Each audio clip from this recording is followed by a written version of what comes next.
Bernie Madoff. For a long, long time, that name was a symbol of Wall Street genius. He was the money manager who could deliver steady, reliable returns no matter what the market was doing. But in December 2008, boom, that name became a synonym for the biggest financial fraud in history. This is the story of his $65 billion lie. Think about these words for a second. This is what Bernie Madoff said to the FBI agents who showed up at his Manhattan apartment. No defense, no denials, no trying to weasel out of it. Just the simple, chilling admission. And with that one sentence, the entire illusion that he had built for decades just, poof, evaporated, gone in an instant. So that is the $65 billion question, isn't it? How did one guy, a former NASDAQ chairman, a pillar of his community, fool regulators, Wall Street giants, and thousands of smart investors for so long? Well, to understand it, we actually have to start at the very end. You see, the collapse didn't happen slowly over months. It happened in about 24 hours. On December 10th, 2008, the global financial crisis was squeezing everyone for cash, and Madoff was no exception. The problem was, he didn't have the cash. So, he finally had to come clean. His sons, who ran the legitimate trading side of his firm, they confronted him. They asked Dad, how can you be paying out millions in early bonuses when clients are pulling their money out?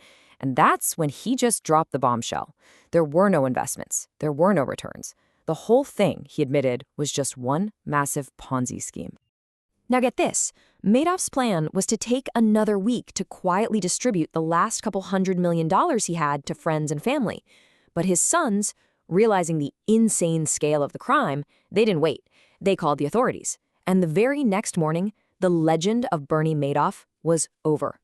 So how did he build this myth in the first place? You see, Madoff's greatest asset wasn't some secret trading algorithm. It was his reputation. A reputation he carefully, methodically cultivated for nearly half a century.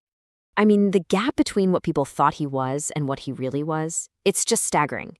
On one side, you have the legend, a pioneer of electronic trading, the chairman of the NASDAQ, a trusted wealth manager, a noted philanthropist.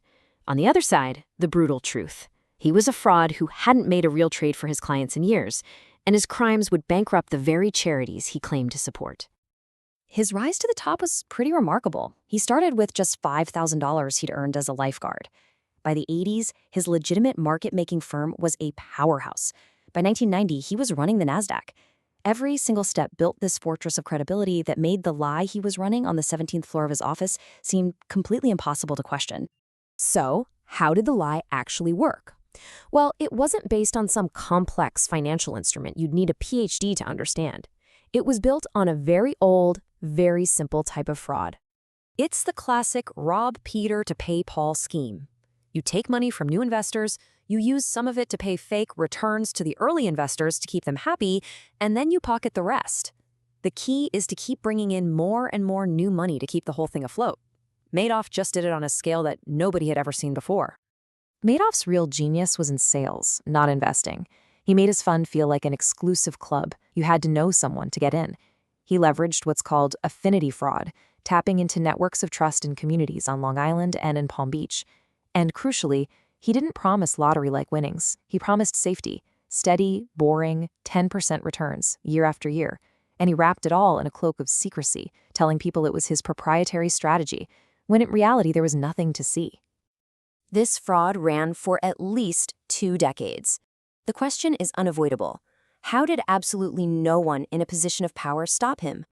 The silence from regulators was frankly deafening. We'll meet Harry Markopolos. He was a financial analyst who, as early as 2000, figured it all out.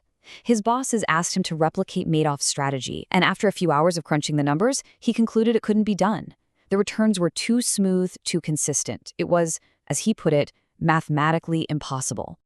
And Markopolos didn't just keep this to himself. He repeatedly sent detailed memos to the Securities and Exchange Commission, the SEC, but his warnings were just the tip of the iceberg. The alarms had been sounding for years. The SEC looked into a Madoff feeder fund as far back as 1992. Barron's magazine publicly questioned his operations in 2001. Even the SEC itself investigated Madoff multiple times, only to come up with nothing. And the red flags were everywhere. His auditor was a one-man shop in a strip mall. The number of options contracts he claimed to be trading was greater than the entire market volume. He operated with total secrecy and had his own company acting as both advisor and broker. Any one of these should have stopped the scheme in its tracks. Together, it's just staggering that it didn't.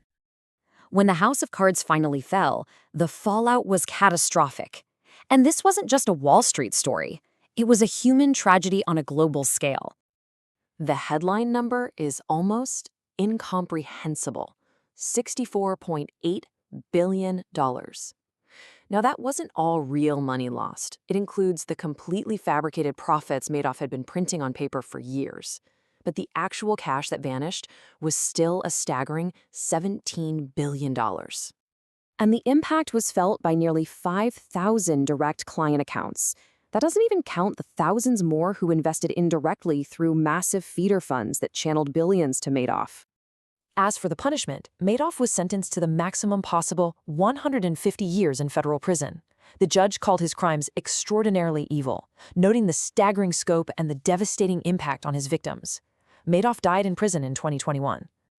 But the true cost can't be measured in dollars or years. It was measured in lost life savings, in charities doing vital work that suddenly ceased to exist, and in profound personal tragedy.